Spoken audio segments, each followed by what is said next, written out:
Hello and welcome to Synoptix Software Training. My name is Robbie Hilder, Director of Training with Synoptix Software, and today we are going to be reviewing the audit report. The audit report, while similar to drilling down, which we reviewed in a previous video, essentially allows us to drill down into the entire report at once, showing us every account that may have a balance that may make up the number. In our drill down example, we look specifically at fees. What we're going to do now that the report has been ran is come up to our distribution options up here towards the top right. We can print, email, send out to Excel, or in this case, we're going to run the audit report.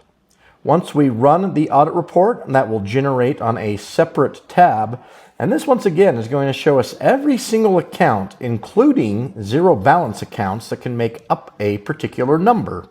Our first line item was student tuition with a total of $894,339. Here are all the accounts that make up that number. And this is just going to work its way through the entire report and show us all the corresponding detail. A recommendation is to click the share button here and send this out to Excel. Doing so will create a document with two tabs. The first tab will be the high level view of the report before we drill down or go to the audit report view. The second tab will be the audit report view, which will show us all the corresponding detail. Again, this is going to include zero balance accounts.